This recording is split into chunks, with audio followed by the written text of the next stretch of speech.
Allez, on va démarrer, ça va faire les autres arrivées. Bonjour et bienvenue à cette session. Je m'appelle Claude Ampigny.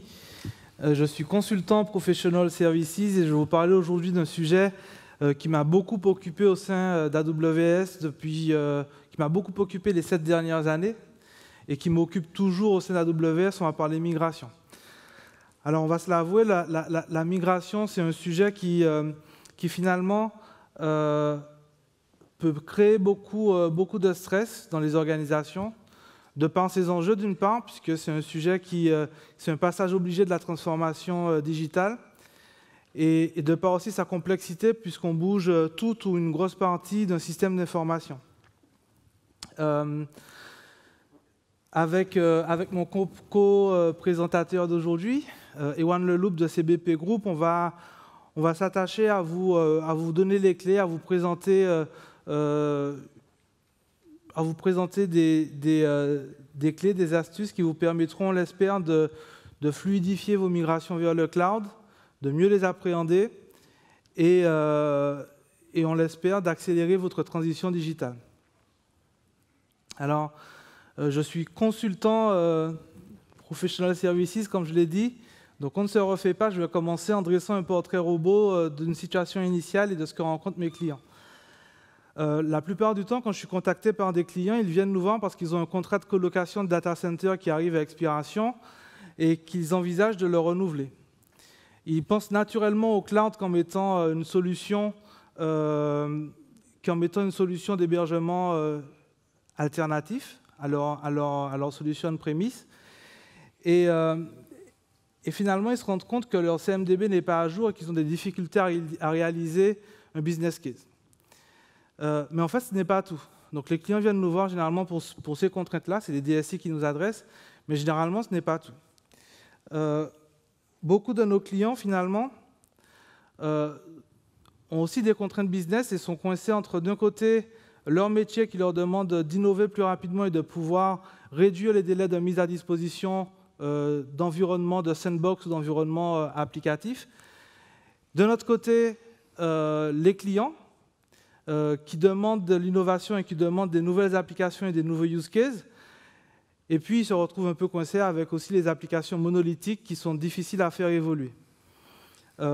Tout ça se passe dans un contexte où finalement, les DSI, on demande aux DSI de réduire leurs coûts et où ils doivent finalement répondre à des contraintes de conformité telles que la RGPD. Alors, chaque situation est différente, bien entendu. Mais vous êtes peut-être reconnu dans le portrait que j'ai dressé. Finalement, on s'aperçoit, en tout cas moi je m'aperçois en tant que consultant, que les clients veulent nous voir vraiment pour des contraintes IT, et on finit par parler d'innovation et on finit par réorienter la migration vers un sujet vraiment axé sur l'innovation. En fait, les clients adoptent AWS pour réduire ou maîtriser leurs coûts d'infrastructure, pour pouvoir se concentrer à la fois sur des nouvelles technologies et, in fine, redéployer leurs ressources vers de la valeur ajoutée, vers de l'innovation. Alors vous allez me dire, Alors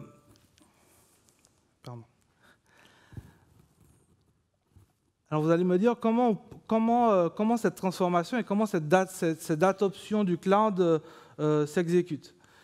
Finalement, on a un existant, on a des applications legacy et ce n'est pas une migration ou une transformation qu'on peut faire en claquement de doigts. La migration ou l'adoption du cloud suit généralement 4 phases. Une phase projet, qui est la phase sur laquelle vous allez commencer à déployer certaines applications sur le cloud, à découvrir le cloud. Une phase de fondation, qui consiste à construire l'ensemble des éléments et des infrastructures qui vous permettront de migrer at scale. On parle aussi de formation dans cette phase, une phase de migration en elle-même, et puis une phase de réinvention, qui est celle finalement que tout le monde veut atteindre. Finalement, on s'aperçoit qu'il y a 2 courbes pour aller vers cette adoption du cloud et cette réinvention. La première courbe est la courbe de règlement de la dette technique. Nos SI sont des systèmes qui ont un existant, qui ont un passif, qui ont un historique, et donc on a embarqué de la dette technique. La deuxième courbe est la courbe d'innovation en cloud native. Alors, je n'ai rien inventé, ce slide, vous le retrouvez sur le blog de Steven Urban, qui a vraiment décrit et théorisé cette adoption au cloud. Je ne vais pas rentrer forcément dans le détail de cette courbe et parler de tous les aspects. J'aimerais attirer votre attention sur 3 points. Le premier est que finalement, on a 2 courbes qui évoluent en parallèle. On a la courbe de règlement de la dette technique qui évolue avec la courbe de l'innovation. Et ça, c'est normal et c'est même indispensable, puisqu'aujourd'hui, aucune DSI ne peut se permettre de dire à ses clients « attendez qu'on migre » pour nous donner des nouveaux cas d'innovation. Donc on a finalement ces 2 courbes qui évoluent en parallèle. Le deuxième point, c'est que finalement les 2 courbes servent le même objectif. Et ça, c'est très intéressant, c'est indispensable de le comprendre. Finalement, la migration et le règlement de la dette technique permet aussi la réinvention de nos DSI. Et le troisième point, et c'est un peu une apalissade, mais c'est important de le rappeler, c'est qu'on a une phase de fondation avant la phase de migration. Pourquoi je le rappelle? C'est que bien souvent, on a des clients qui passent de la phase projet, où ils ont déployé une application, à une phase de migration, sans penser à passer par une phase où ils construisent l'ensemble des éléments techniques, où ils préparent leur organisation au cloud. Donc, pensez à cette phase de construction des fondations. Je vais évoquer maintenant les différentes stratégies de migration et je vais vous présenter un slide qui, pour ceux qui connaissent AWS, devrait vous parler. En termes de stratégies de migration, chez AWS, on les a théorisées, elles sont au nombre de 6. Alors, on se base sur un modèle qu'on n'a pas inventé, qui se base sur le modèle Gartner des 5 R qui a été introduit en 2011. Mais finalement, on a 5 grandes stratégies de migration. La première étant le rehost, qui est la plus simple, qui consiste à déplacer tel quel ou à reconstruire à l'identique les applications dans le cloud. La deuxième est le replatforming, qui, elle, consiste à garder le cœur technologique de vos applications, mais de façon opportuniste à aller modifier des composants. Donc, au lieu de passer sur une base ou de migrer votre base telle quelle, on peut imaginer passer sur des bases de données managées, par exemple. À elles seules, ces 2 approches de migration, généralement, totalisent 60% du volume des migrations qu'on constate chez nos clients. Ça veut dire qu'un gros volume et une grosse partie des migrations qu'on effectue en masse sont effectuées à partir de ces 2 approches. La troisième approche est le replace, qui consiste en fait à introduire ou à remplacer les applications existantes par des applications SaaS. Et la dernière des 4 principales approches est le refactoring. Cette approche, elle permet de solder la dette technique d'un coup, et c'est vraiment l'approche que les clients, en tout cas au départ de leur journée vers le cloud, si on peut dire comme ça, plébiscite en se disant on va régler la dette technique. Il y a un point en tout cas, c'est que ces approches, je les ai classées par ordre de complexité et ordre d'effort pour les réaliser. Ce qui veut dire que migrer en rehost, c'est simple. Migrer en refactoring, c'est beaucoup plus compliqué. Pour être complet, vous voyez qu'il y a aussi 2 approches. Alors, il y a l'approche retain, pour ce qu'on ne souhaite pas migrer, et l'approche retire. Juste un point, ne sous-estimez pas le pouvoir du retire qui consiste en fait à faire du nettoyage et à décommissionner les applications que vous n'utilisez plus. Pourquoi je dis ça? C'est parce que, encore une fois, nos SI embarquent un historique et c'est important de nettoyer. L'autre point, c'est que finalement, le retire s'anticipe et que ça peut paraître simple, mais que pour décommissionner une application qui tourne depuis quelques années, il faut anticiper, il faut être propre, entre guillemets, et la débrancher proprement. Donc, mon conseil, en tant que consultant, et j'en ai vu beaucoup de migrations, c'est de commencer le stream de retire en même temps que votre projet de migration. Donc, commencez suffisamment tôt pour vous laisser le temps de décommissionner au fil de l'eau et pas être le dernier mois à finalement passer beaucoup d'efforts à essayer de débrancher les applications. On parle beaucoup de l'agile et en fait, j'ai souhaité faire un slide pour parler de la différence entre les processus que j'utilisais il y a 5 ou 6 ans quand je faisais des migrations inter-data center et les processus qu'on utilise aujourd'hui. Alors vous allez me dire, c'est un processus en 4 phases. classique. Et si vous avez déjà travaillé avec des cabinets de conseil, je vous apprends rien en fait. Il y a une phase de préparation qui consiste finalement à avoir une vision high level et découvrir son portfolio applicatif. Une phase d'activation qui consiste finalement à staffer les équipes et à être sûr que tous les composants et toutes les runbooks sont prêts à l'exécution de votre migration. Une phase de migration en elle-même, qui elle-même est itérative, je décris un peu ça par la suite, et à la fin une phase d'optimisation. Ce qui est important de voir sur ce processus, c'est que finalement, alors, je vous ai dit, j'ai réalisé des migrations pendant des années inter-data center, et c'est le même processus. Ce qui est intéressant, c'est de voir que finalement, la phase de migration est itérative. Donc, il y a 5 ans, on appelait ça des vagues de migration. Maintenant, on appelle ça plutôt des sprints, qui sont des phases plus courtes sur lesquelles on va venir effectuer les 5 activités que j'ai précisées ici. La découverte détaillée, je précise, des applications, le design, le build, c'est-à-dire la migration, l'intégration OSI, la validation et ensuite la transition en run. Ce qui change, c'est ça, c'est l'introduction d'un backlog. Qu'est-ce qu'un backlog?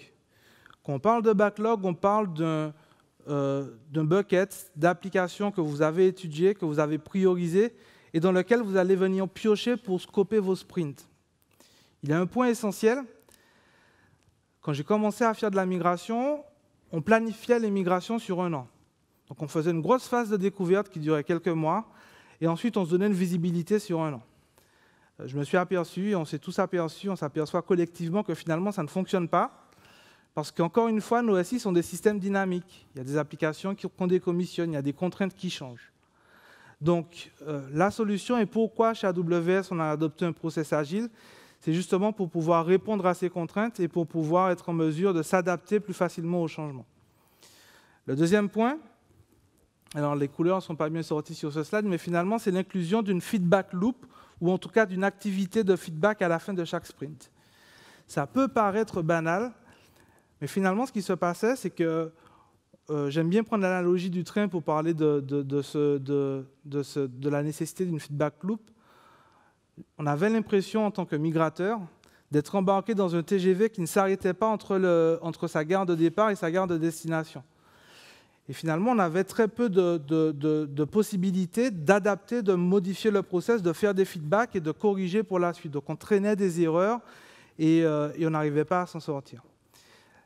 L'ajout de cette feedback loop permet de descendre du train, de faire des stops, de s'arrêter, de réfléchir, de se dire qu'est-ce qui fonctionne, qu'est-ce qui ne fonctionne pas et comment on peut l'améliorer. Ça peut paraître banal, mais finalement, garder ça bien en tête, c'est important. En termes d'outils, vous avez beaucoup d'outils à votre disposition. Il y a des services AWS comme Server Migration Services, Database Migration Services ou Snowball qui permettent de réaliser des migrations de données en masse. Vous avez aussi des outils partenaires qui couvrent les phases de découverte et les phases de migration. On peut parler de Risk Network pour la découverte, CloudAmize, ainsi de suite. Aux phases de migration, CloudEndure, Racimi, Atadata ou d'autres applications. Toutes ces applications sont disponibles sur notre marketplace, donc vous permettent de directement avoir accès à elles et de pouvoir les utiliser sur vos projets de migration. En termes de... je ne vais pas passer beaucoup de temps sur les outils, je vous laisserai le slide, vous les aurez à disposition, donc vous pourrez les voir et les découvrir. Il y a un point important, j'ai mis le Migration Hub en jaune, et c'est volontaire. En tant que lead migration, je passais beaucoup de temps à finalement devoir reporter aux leaders, aux sponsors, de l'avancée des migrations. On ne s'aperçoit pas à quel point c'est chronophage quand on a 10, 20, 30, 40 applications qui migrent le même jour. Avoir un statut, c'est vraiment pas simple. On a développé un outil qui s'appelle le Migration Hub, qui est un outil qui se plug directement sur vos outils de migration et qui, au final, vous permet d'avoir un statut qui est toujours à jour. J'ai parlé des contraintes qui pèsent sur les équipes opérationnelles. une question récurrente que j'ai des clients, c'est comment on s'adapte à la charge, comment on s'assure que notre usine de migration peut répondre aux contraintes et aux pics de migration.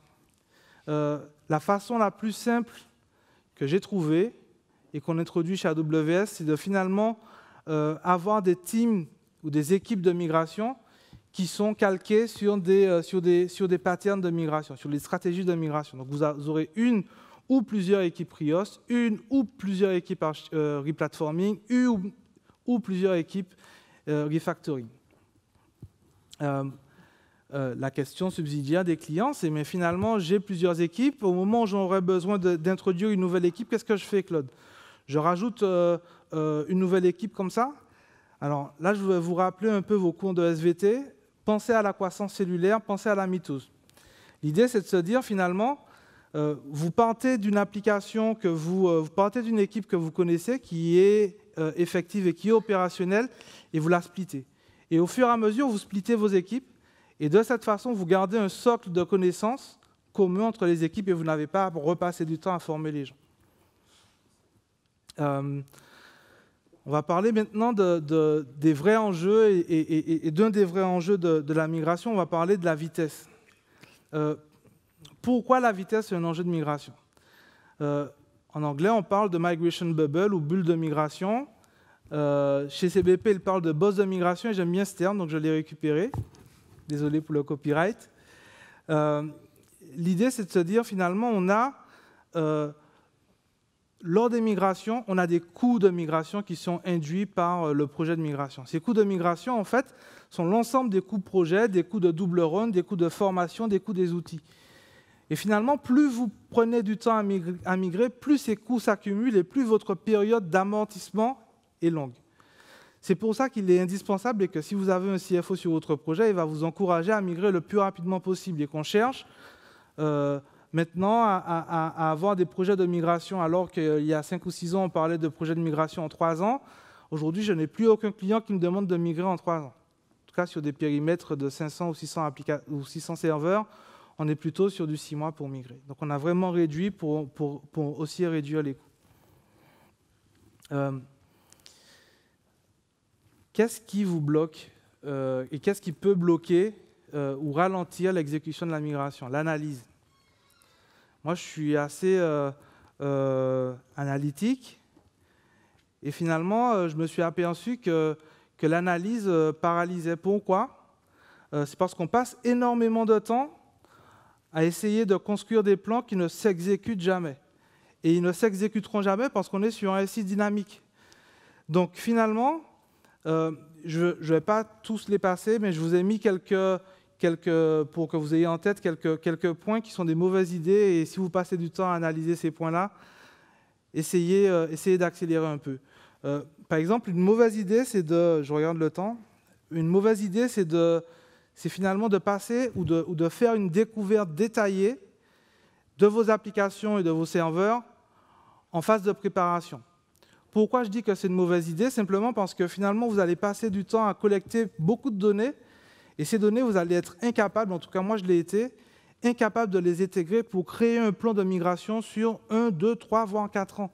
Et en plus, c'est un système dynamique, donc vous allez aller voir vos business et ils vont vous dire, mais écoute, tu sais, ça a changé, les dates ont changé, le grouping a changé, cette application n'existe plus. Donc, je ne dis pas qu'il ne faut pas faire de phase de découverte détaillée, je dis juste qu'une phase de découverte détaillée est plus appropriée, découvrir les dépendances applicatives, il est plus approprié de passer à cette phase quand on est sur une phase de migration à proprement parler.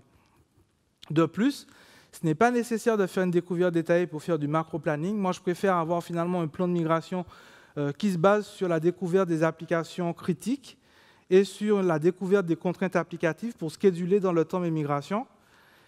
Je préfère procéder comme ça, tout le monde le comprend et ça permet d'avoir une façon simple de bouger les curseurs.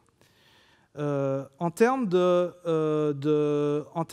grouping, en termes de pilote, j'ai beaucoup de clients qui, en phase de préparation, finalement, en phase d'activation, cherchent à identifier des applications pilotes, mais qui choisissent les plus compliquées, les plus difficiles, les applications les plus critiques et les plus complexes. Rappelez-vous qu'on n'est pas sur une phase d'activation, on n'est pas en train de tester AWS. Des millions d'utilisateurs utilisent AWS. Ce qu'on cherche à tester, c'est la capacité d'une équipe à migrer d'un point A à un point B. Donc, il n'est pas nécessaire d'aller chercher les applications les plus compliquées. Cherchez des applications qui pourront donner confiance à vos équipes et qui vous donneront confiance vous-même. Le dernier point, et je vais aller rapidement pour passer la main à Ewan, c'est les petites modifications d'architecture. Mauvaise idée. Aller faire des petites modifications quelques jours avant la migration, ce n'est pas spécialement une bonne idée parce que finalement, on est incapable de savoir qu'est-ce qui ne fonctionne pas quand on réalise la migration. Et ce n'est pas forcément nécessaire non plus de demander. Alors moi, je demande toujours de réaliser des tests avant et après la migration. Par contre, je ne demande pas de réaliser des tests très profonds, parce que finalement, si on fait du RIOST, on n'a pas besoin de rentrer dans des cas de tests compliqués que les gens mettront 2 ou 3 semaines ou 1 mois à établir. Je me bats contre une idée, je vous l'ai mise ici, c'est que le RIOST n'a pas de valeur. Beaucoup de mes confrères, de mes clients me disent « Mais écoute Claude, pourquoi faire du RIOST, ça n'a pas de valeur ?» Le RIOST a de la valeur parce que c'est une approche simple qui est automatisable et qui vous permet de bénéficier de l'écosystème AWS. Je vais passer rapidement, mais finalement, avec du RIOST, vous êtes capable d'aller prévoir l'extinction ou l'arrêt ou le démarrage de vos serveurs avec AWS. Vous êtes capable de copier vos instances et de les déployer mondialement. Vous êtes capable finalement d'automatiser le monitoring. Vous êtes capable d'automatiser des opérations avec SSM et vous êtes même capable de faire de la conformité RGPD. Donc pourquoi s'en priver? L'autre point, c'est que ça vous ouvre des perspectives, puisqu'une fois que vous êtes dans AWS, vous pouvez très bien imaginer faire du DevOps, faire de l'infrastructure as a code, faire du machine learning, du big data ou du serverless. Le dernier point, avant de passer la main à Ewan, que je vois qu'il s'impatiente, c'est de parler, le dernier accélérateur, c'est de parler de la mise en place d'un centre de compétences. Finalement, on a tous besoin de personnes qui savent faire de sachants, de personnes qui sont en mesure de vous accélérer, de montrer la voie, d'implémenter les best practices. Donc, en plus de vos équipes traditionnelles ici, en plus de vos équipes migration, pensez à mettre en place un Cloud Center of Excellence, donc un centre de compétences cloud qui aura pour mission tout ça. Donc, il y aura pour mission d'accélérer la construction de l'expertise cloud, de standardiser les outils, de définir les meilleures pratiques, de promouvoir du cloud et de l'agilité. Ce point est important. Pour que Cloud Center of Excellence fonctionne bien et soit libre, pensez à essayer de créer une équipe DevOps qui fonctionne en mode produit et qui soit capable de réaliser et elle-même de produire de la valeur de façon itérative. Ewan, c'est à toi. Merci Claude. Donc Claude vous a présenté les clés et quelques constats qui sont constants dans des transformations. Alors je vais essayer de partager avec vous la transformation qu'on opère toujours au sein de CBP. Alors je suis responsable des équipes aujourd'hui qui gèrent les infrastructures, la sécurité, l'architecture et les plateformes, notamment celle du cloud. Donc typiquement l'équipe d'excellence autour du cloud au sein de CBP. Alors CBP, en quelques mots, pour vous ayez le contexte général, c'est le pôle courtage assurance d'un groupe qui s'appelle Financière CEP. Nous sommes l'un des premiers cabinets de courtage français spécialistes du B2B de l'assurance de l'emprunteur. Nous opérons en Europe continentale, en France notamment, mais pas uniquement, aussi en Italie, en Espagne, en Allemagne, Portugal, Pologne, Autriche. Nous gérons environ 13 millions de contrats pour 3 milliards de primes. Donc, au sein de la direction à laquelle j'appartiens, la direction des technologies et du digital, nous sommes environ 160 et nous développons en propre l'ensemble des applications métiers, back-office, B2B et B2C. Notre domaine d'activité, l'assurance, mais comme beaucoup d'autres, est en pleine mutation. Nous avons été challengés par des startups sur nos forces historiques, notamment notre capacité à aller vite, à délivrer des applications régulièrement et des solutions pour nos clients. Donc il était primordial pour nous de garder ce temps d'avance, donc en continuant à déployer rapidement des nouvelles solutions, et notamment dans nos processus de vente et de gestion de contrats d'assurance. Deuxième driver, le renforcement des exigences de nos partenaires, notamment B2B, mais aussi on s'est lancé dans le B2C avec des nouveaux processus de vente et notamment la contractualisation en ligne. nous ont obligés à revoir, à repenser notre système d'information pour le rendre le plus éligible possible à du 24-24-7-7. Et quand je dis le repenser, c'est aussi bien techniquement qu'organisationnellement. La sécurité, le réglementaire, ce sont deux choses qui évoluent en permanence. On a été, je pense, tous pas mal occupés ces derniers mois par RGPD et il y en aura d'autres. La cybersécurité, de la même manière, il est structurant pour nous aujourd'hui d'avoir et de maintenir dans la durée un système d'information résilient face aux cyberattaques et aussi conforme dans le temps. Alors pour atteindre ces objectifs, 3 axes de transformation. Le premier, la culture, il est un peu plus ancien chez CBP, ça fait quasiment maintenant 10 ans que nous essayons au quotidien d'insérer l'agilité dans les processus, dans notre quotidien, mais aussi bien dans les équipes métiers qu'au niveau de l'IT. Donc ça se concrétise au niveau de l'IT, typiquement par l'utilisation de la méthode Scrum pour l'ensemble de nos projets aujourd'hui.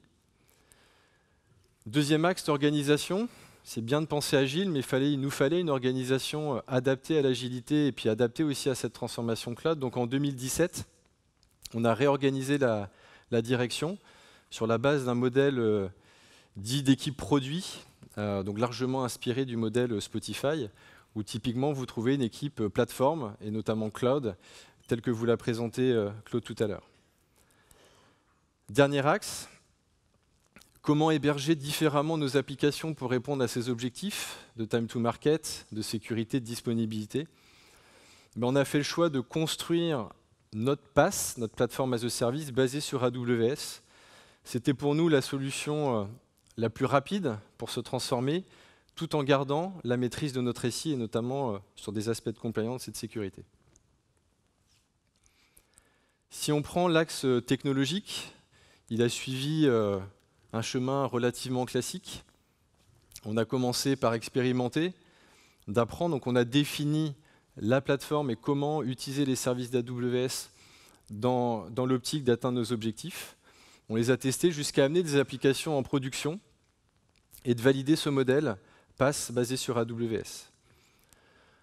Ensuite, une étude entre guillemets plus détaillée pour valider un certain nombre de choses, les aspects contractuels, sur l'aspect compliance, sécurité, c'est un des points importants.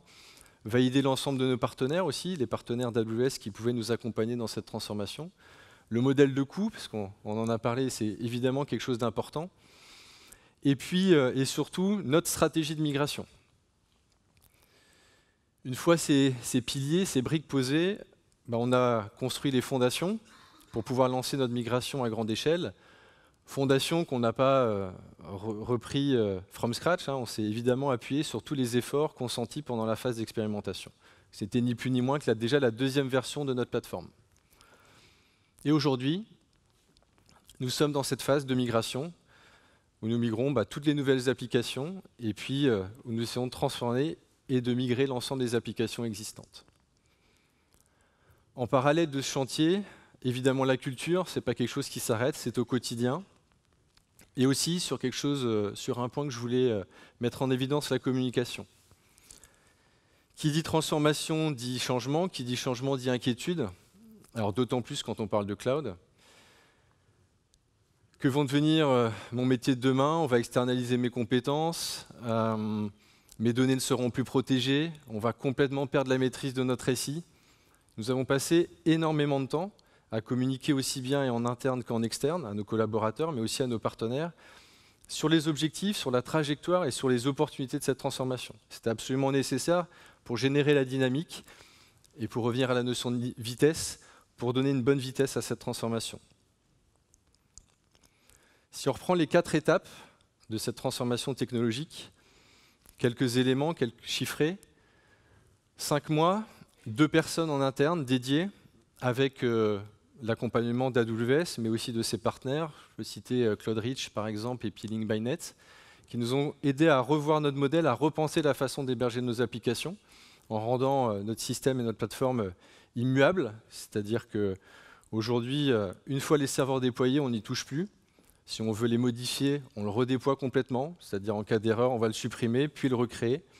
Certains aiment à dire qu'on a arrêté, entre guillemets, de traiter nos serveurs comme des animaux de compagnie, mais on les traite maintenant un peu comme du bétail. Pardonnez-moi l'expression, je sais que des fois ça choque en interne quand je le dis.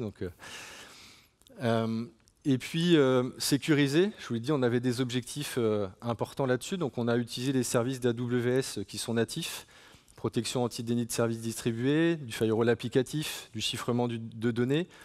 Un des points très importants, la traçabilité des accès, placés par une seule plateforme, ça veut dire tracer aussi l'ensemble des actes qui sont exécutés et réalisés sur cette plateforme. Enfin, résilience, nous avons aussi toujours, de manière assez simple, utilisé les services offerts par la plateforme, l'autoscaling, le load balancing, pour disposer d'une plateforme complètement redondée sur 3 zones géographiques. Et on a même réalisé des migrations entre régions pour valider le cas d'un sinistre majeur. Enfin, tout ce que je vous présente là, cette infrastructure, elle est complètement programmée, c'est du code, c'est-à-dire que tous les éléments sont complètement reconstruits à la volée à chaque fois qu'on déploie une application. Je ne vais pas évidemment détailler notre étude, mais je parlais d'un pilier important, la stratégie de migration. Donc Claude vous a présenté les 6 R. On s'est évidemment appuyé sur ces éléments pour la construire et choisi une stratégie alignée avec notre écosystème et surtout nos objectifs. Aujourd'hui, je vous le disais, on déploie la grande majorité des applications métiers. Donc les logiciels sont assez pauvres dans la maison. C'est principalement sur les domaines applicatifs, ressources humaines, finances.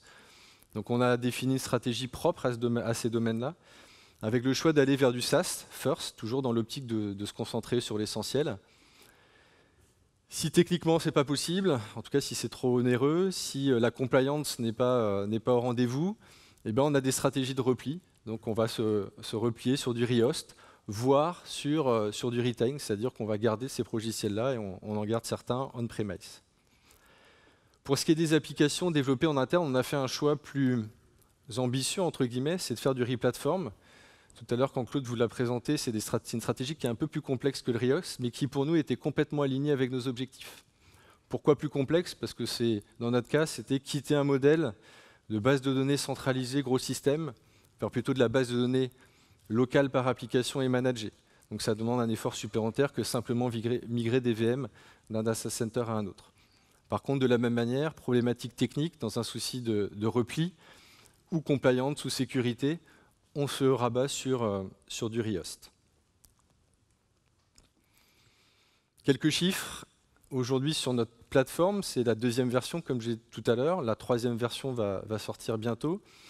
Et on fournit à l'ensemble des équipes produits qui développent les applications au sein de CBP une plateforme basée sur AWS où ils sont complètement autonomes. Il leur faut 15 à 30 minutes pour redéployer une application à chaud sur la plateforme, sans aucune connaissance d'AWS. On fournit à la demande et en fonction des besoins énormément de stacks en termes de développement, Java, PHP, mais aussi de la base de données, relationnelle, NoSQL, de la gestion de secrets, des services de messaging. Bref, on s'appuie sur l'offre disponible sur AWS, on la fait évoluer régulièrement. Et enfin, cette plateforme n'est ni plus ni moins aujourd'hui que l'extension de notre système d'information parce qu'on l'a rendue éligible techniquement à l'hébergement d'applications privées. Donc aujourd'hui, nous avons une plateforme en production qui répond totalement à nos besoins et qui aussi nous laisse de la latitude, du temps et puis aussi des opportunités en termes d'innovation, notamment autour du big data. La phase de migration. Nous sommes en plein cœur de cette phase, c'est sans aucun doute la plus difficile, où nous devons maintenir une certaine vitesse. Claude en a parlé, c'est important pour migrer à peu près 300 applications qui ont évidemment de taille hétérogène.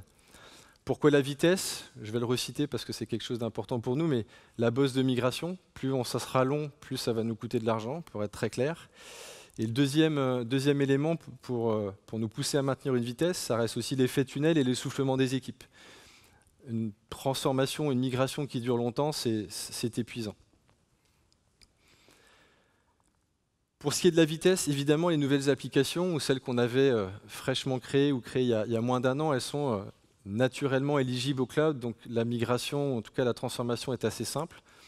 Mes équipes avaient aussi défini, communiqué auprès de l'ensemble des équipes produits qui développent des applications, un guide de migration et un guide d'éligibilité au cloud à notre plateforme, en se basant tout bêtement sur The 12 Factor App. Pour ce qui est des applications historiques, qui nativement ne sont pas pensées forcément pour le cloud, ou encore moins pour une stratégie de replatform, eh ben, il y a des vents contraires. Ces vents contraires, c'est ce que j'ai appelé, moi, ce que j'appelle la dette technique cachée. On a beau essayer d'évaluer en amont la dette technique auquel on va se confronter, elle est souvent un peu plus élevée. Et c'est là où toute notre stratégie de repli, finalement, et la stratégie de RIOS fait du sens, parce qu'on peut rapidement se replier, toujours dans un souci de vitesse, vers cette stratégie-là, si on considère que l'effort à consentir pour replatformer est trop important. Le deuxième vent contraire, et peut-être le plus important, c'est la priorisation de ces migrations. Face au projet métier, au business, le monde ne s'est pas arrêté de tourner en lançant ce projet de transformation, j'ai envie de dire fort heureusement. Et donc c'est comment prioriser, sanctuariser, protéger les équipes qui ont aujourd'hui en charge ces migrations. Claude a donné quelques clés, donc on fait des choses assez simples entre guillemets, c'est qu'on va au sein des équipes produits aujourd'hui dédier des ressources à ce replatform, à cette migration, voire dans certains cas, créer une excroissance de l'équipe produit, rajouter des ressources pour lui permettre de réaliser ces migrations dans un temps raisonnable et dans de bonnes conditions. Donc nous avons commencé par une expérimentation. Nous sommes au cœur de cette migration. On espère avoir migré l'ensemble de nos applications pour 2020. On a appris, je pense, pas mal de choses et surtout on a réussi à générer une belle dynamique grâce notamment à la vitesse au sein des équipes. Donc je vais partager avec vous quelques enseignements. Donc la vitesse, elle est importante, on vous l'a dit, pendant la phase de migration, mais je pense qu'elle est aussi pendant la phase de construction. Il faut itérer. On voyait un peu le monde différemment, nous, en termes d'infrastructure, de plateforme avant. On avait des cycles assez longs en termes de construction, en tout cas de réinvention de la plateforme. Aujourd'hui, on va, en 1 an et demi, être quasiment à notre 3e version, et c'est un peu tout l'intérêt du cloud, c'est qu'on peut se réinventer régulièrement et de manière assez simple. La stratégie, celle que je vous ai présentée, elle est propre à CBP, elle est propre à notre écosystème, si bien technique qu'organisationnel. Mais cette stratégie, elle est primordiale, ça sera la vôtre. Donc, faut surtout pas se tromper sur vos objectifs et surtout réussir à trouver, même si c'est chose facile à dire, de trouver cet équilibre entre vitesse, gain, effort à consentir pour mener à bien cette transformation. Enfin, quand on dit transformation, on pense surtout à cette phase de démarrage, à cette phase de construction, notamment sur la partie cloud. Et on se dit souvent que c'est là qu'il faut mettre le paquet, c'est là qu'il faut mettre des compétences fortes. C'est ce qu'on a fait d'ailleurs. On s'est d'ailleurs fait accompagner. Mais j'ai repris une phrase de Ludovic Cinquin d'Octo, qui a présenté, peut-être certains d'entre vous le connaissent, les 10 idées reçues en informatique, et j'en ai repris une d'entre elles, qui dit qu'on va pouvoir prendre des profils moins chers, en tout cas on va pouvoir prendre des compétences moins élevées pour réaliser les phases de migration, les phases de maintenance.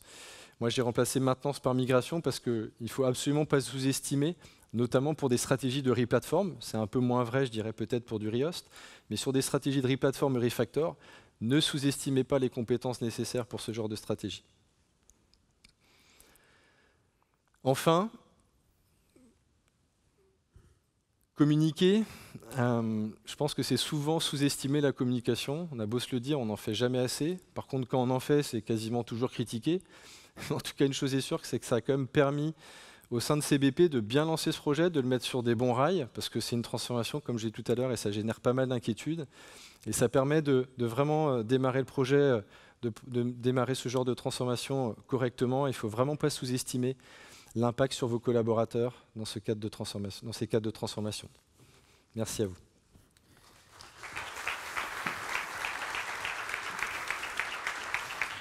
Alors, merci beaucoup, Ewan, pour ce retour d'expérience fort intéressant. Je vais prendre le temps qui me reste pour vous parler de comment anticiper le jour d'après. Finalement, je me suis rendu compte, en étant lead d'usine de migration, que le jour des migrations, le jour de l'exécution des migrations, j'étais extrêmement serein. Serein parce que d'un côté, on avait tout préparé, parce que les équipes étaient prêtes à réaliser les exécutions, parce que les bons experts étaient à disposition si on avait des problèmes. Et donc, du coup, la migration, je ne vais pas dire que c'est peanuts, mais c'est quasiment un non-événement. Par contre, ce qui me préoccupait énormément, c'était le jour d'après. Être en mesure de passer le relais correctement aux équipes en charge du run et être capable de leur donner, pas un cadeau empoisonné, mais un cadeau qu'ils soient capables de maintenir. Alors, j'avais promis à mes collègues de ne pas parler d'ITIL. Finalement, je ne vais pas tenir parole. Mais ce qu'on s'aperçoit, alors je ne vais pas rentrer dans le détail, je ne vais pas vous dresser l'ensemble parler de tous les processus, mais finalement, ce qui est intéressant, c'est que ce dont il faut être conscient, c'est que les processus utiles doivent être adaptés. Les équipes en charge des opérations doivent avoir les bons outils pour pouvoir opérer et elles doivent être formées. En termes de processus, je ne vais pas les passer en revue encore une fois, par contre, je vous conseille de porter une attention toute particulière à 4 processus. Le premier, et c'est le processus vraiment vital, c'est Incident Management et Event Management. Pourquoi ? Parce qu'il n'y a rien de pire que de se voir appelé par l'utilisateur final ou le business en vous disant « mais l'application ne fonctionne pas » et de ne pas l'avoir vu nous. Ça crée vraiment une perte de confiance au niveau des applications. Et donc, du coup, je vous conseille vraiment d'anticiper cette phase-là et d'être en mesure de mettre en place les processus qui vont bien pour anticiper la gestion des événements, des incidents. Le dernier point, c'est être sûr que les utilisateurs, les bons utilisateurs ont accès aux bonnes données, aux bonnes bases de données, aux bonnes applications. La gestion de la sécurité, bien entendu, et puis Ewan l'a mentionné, si vous avez des plans de continuité d'activité, il serait de bonne loi de penser à les updater pour qu'ils soient toujours viables dans le cloud. J'ai presque fini, c'est promis.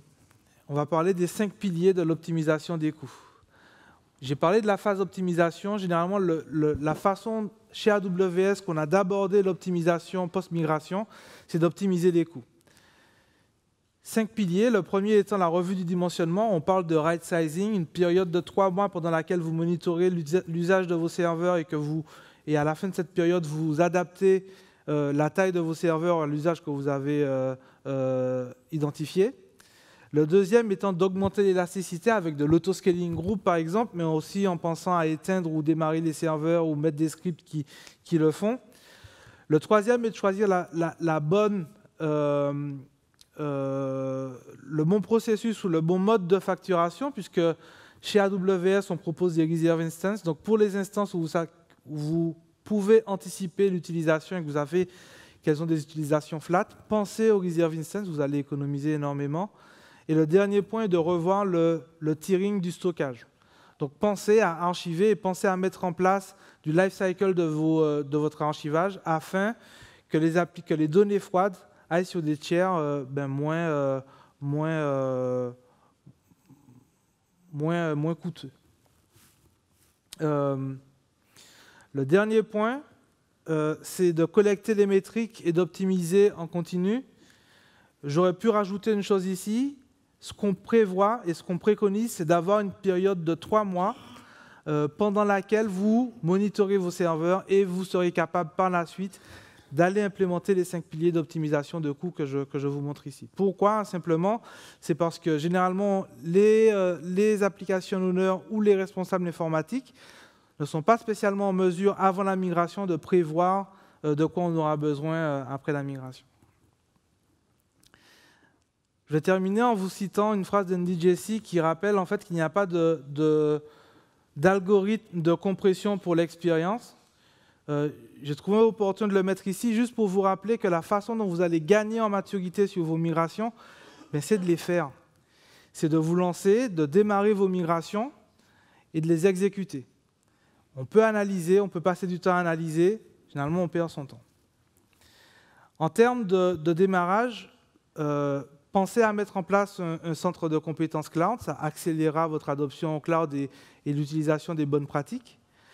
Pensez à utiliser les bons outils. On en a parlé, des outils AWS ou des outils tiers. J'ai oublié de préciser une chose, et ça, c'est une dernière petite tips que je vais vous transmettre.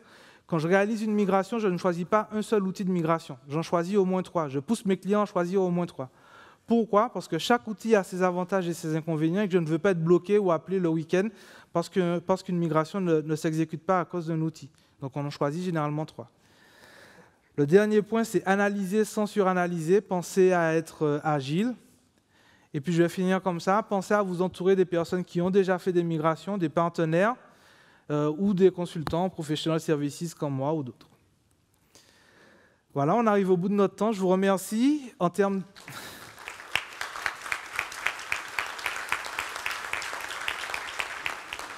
Juste un dernier point pour vous signaler qu'on n'aura pas le temps de prendre des questions. Par contre, qu'on sera disponible au booth AWS avec Erwan et vous aurez tout le loisir de nous poser des questions. Donc voilà, je vous remercie. Merci.